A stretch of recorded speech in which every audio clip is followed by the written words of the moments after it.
L'ex-président brésilien Jair Bolsonaro a été inculpé pour un projet présumé de coup d'État.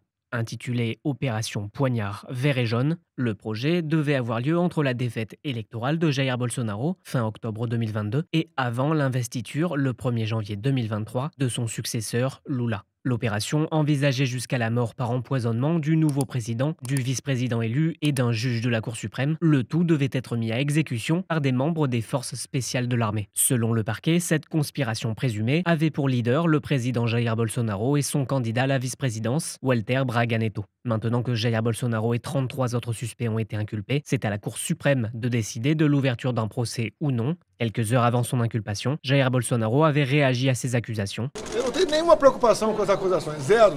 En cas de poursuite, l'ex-président peut encourir une peine de 12 à 40 ans de prison. Pour le moment, Jair Bolsonaro a été inculpé pour projet présumé de coup d'État, tentative d'abolition violente de l'État de droit démocratique et organisation criminelle armée. Un rapport d'enquête de la police fédérale de 800 pages nous apprend notamment que l'ancien président du Brésil a planifié et pris part de façon directe à ce projet présumé de coup d'État. Le parquet affirme aussi que Jair Bolsonaro a encouragé une dernière tentative de coup d'État qui a eu lieu le 8 janvier 2023 quand des milliers de bolsonaristes ont attaqué les lieux de pouvoir dans la capitale, une semaine après l'investiture de Lula.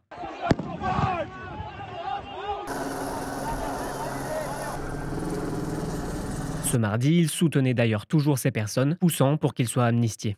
Hoje, o que eu sinto conversando com parlamentares como o do PSD, a maioria votariam favorável. Eu acho que na Câmara já tem quórum para aprovar a anistia. É justo isso que está acontecendo? Nem traficante, nem mega corrupto, ninguém pega uma pena dessa, mano. Essas pessoas que estão presas, inocentes, cada segundo é uma eternidade. Pour l'heure, il a l'interdiction de quitter le Brésil et est inéligible jusqu'en 2030 pour désinformation pendant le dernier scrutin. Il espère toutefois faire annuler cette condamnation pour se représenter à la présidentielle en 2026 face à Lula.